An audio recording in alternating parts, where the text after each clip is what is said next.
Lannan, taking you now to Sydney, where Bill Shorten is speaking. Proposition, and that's based on the forecasts of economists.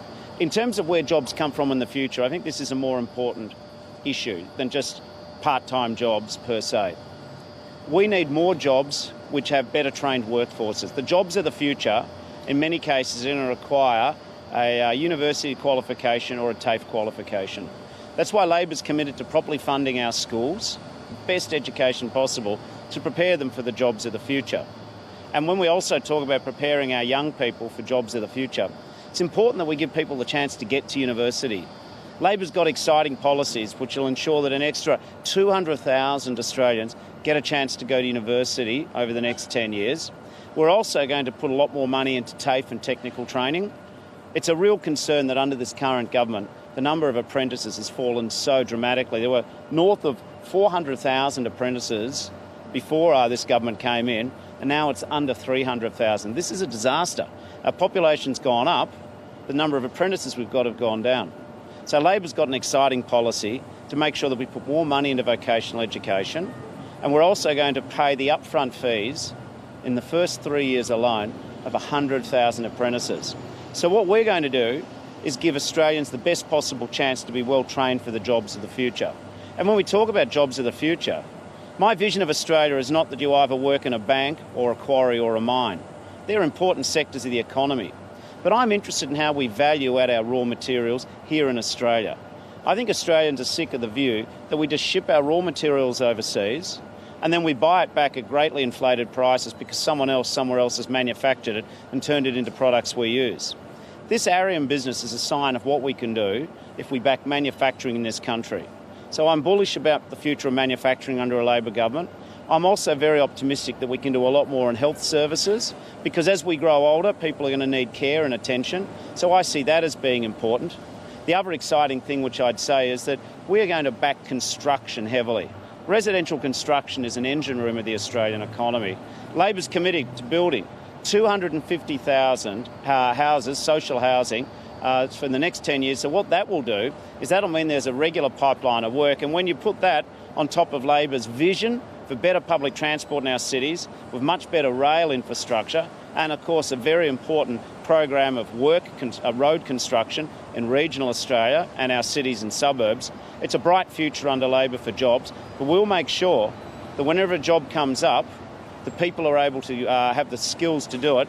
And finally, when it comes to jobs, we don't think that the jobs of the future should all be minimum wage, very low jobs. We think that we want to see more permanent, well-paid jobs. That's why we're going to restore penalty rates as soon as we get elected for 700,000 Australians in retail and hospitality.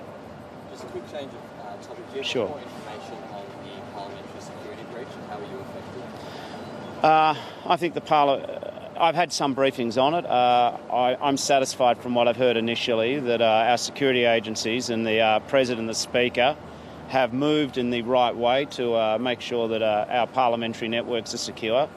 It is a wake-up call. It's not just Parliament House. I mean, the Parliament at least has resources to protect if people try and hack into our systems.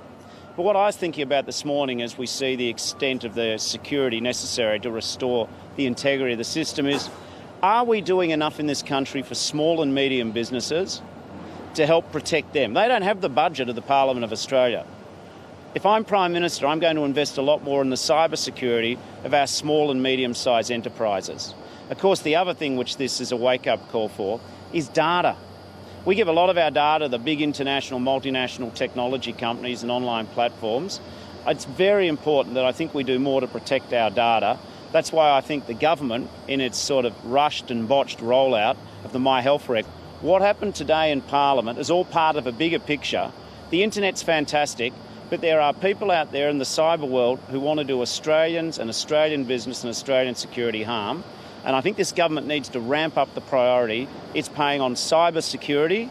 Just because you can't see who your enemy is because they're on the internet doesn't mean they're not your enemy. Yeah, you see security agencies are investigating whether China was behind the breach. How concerned are you to learn that? I wouldn't want to comment about ongoing investigations. Cyber security is concerning. Now, I'd just say that I'm satisfied with the level of communication I had with the parliamentary departments and the Speaker. But cybersecurity is a big issue. And I know that this is a government who's very focused on their own internal problems at the moment. But I worry that as our cyber enemies have grown in complexity and skill and cleverness, we've got a government who's been distracted from cybersecurity.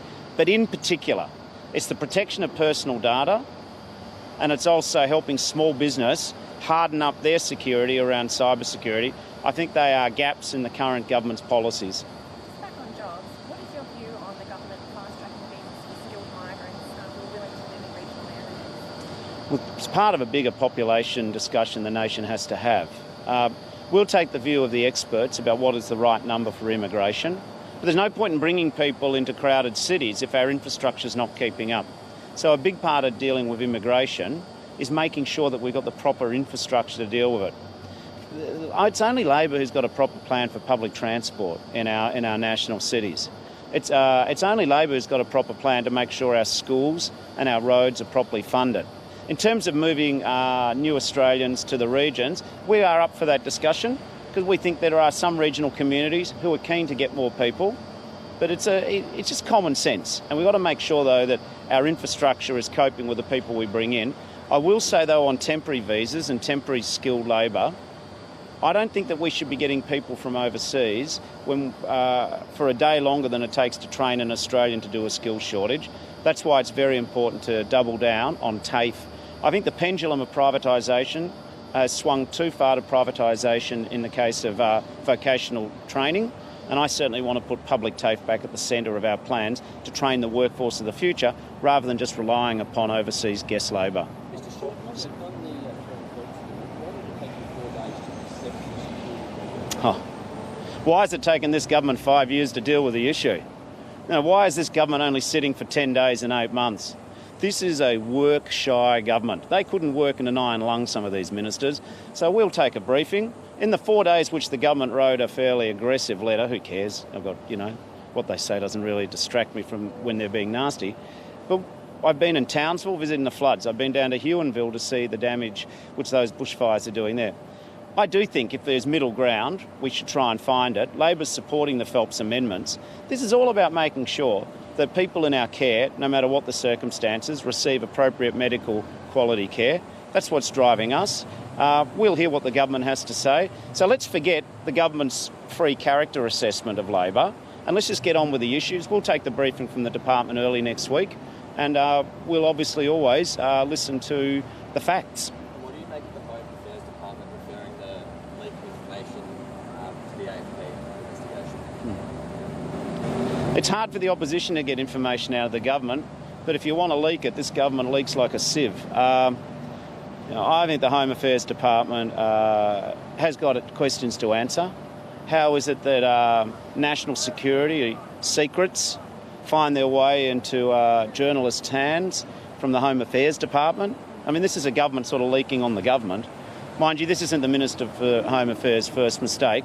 I still think his biggest mistake was blowing up the government last year and getting rid of Malcolm Turnbull. And if they're going to have an inquiry, I wouldn't mind getting an answer out of the government why Malcolm Turnbull's not Prime Minister. Do you think the Phelps bill needs more work, or will you be supporting it immediately once you have it? We'll hear what the government has to say.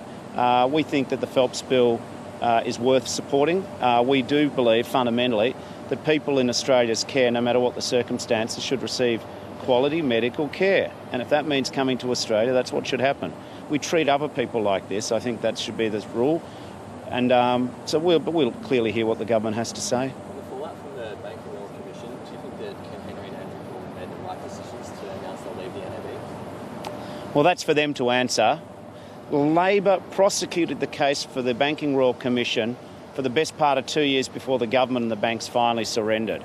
I remember the CEO of NAB telling me he didn't see the need for the Royal Commission, and I disagreed. Well, facts have come out. I think the bank's behaviour has been scandalous. But doesn't this highlight the fact that 2 senior bankers have now been forced to resign highlights what I think the government's been doing wrong since day one. The problem is the government's tried to bury this issue of a Banking Royal Commission ever since we raised it. And now they're doing everything they can to stop Parliament from even discussing the Royal Commission. We believe the Parliament should sit for an additional 2 weeks to discuss this Royal Commission. And yet again, Just as the government voted 26 times to stop the Banking Royal Commission, 26 times they said nothing to see here. They ran their protection racket because the Liberal Party of Australia is the political arm of big banks. They ran their protection racket. Well, we beat them then and we got the Banking Royal Commission. I think the government's now gone next level when they won't even let the Parliament sit for longer than 2 weeks before an election because they don't want to talk about the Banking Royal Commission. It seems like they haven't got the message at all. Do you expect the other leaders to resign? Do you think they should? Well, I don't know what every bank's done, but I think that Australians expect there to be real accountability. I think there was a little sigh of disappointment after the Haynes Royal Commission hit the deck, that the next day the banks were all hunkering down, nothing to see here, move along please. The government was saying we'll do a go slow, we don't need to have Parliament sit. Why is it that the Liberal Party and the banks somehow seem to think that community attitudes don't apply to them? So it will remains to be seen what washes out. I think if no one out of the banks goes to jail, if no one gets prosecuted or charged, out of the banks goes to jail. If no one gets prosecuted or charged, I think Australians will say there's been a cover-up. Now, we want to make sure that the Parliament does its bit to restore faith in our banking sector. Will Labor be taking action in Parliament next week to shut down the franking credits inquiry? This tainted inquiry has been dodgy from day one, and it's just gone from bad to worse. I think it is breathtaking that the Liberal politicians are colluding with their friends in the banking and investment community to protect existing business models. This is a government who will do everything they can to keep the status quo, and what they're doing is they're working with vested interests and fund managers to organise sittings of Parliament. A parliamentary committee is an extension of the Parliament. And that is, we will leave that media conference from Bill Shorten. That is the news for now. I'm Catherine Robinson. Do stay with us. Ros Charles will have the latest from Canberra, where the ABC understands a cyber security breach at federal Parliament was likely to be an attack from a foreign state.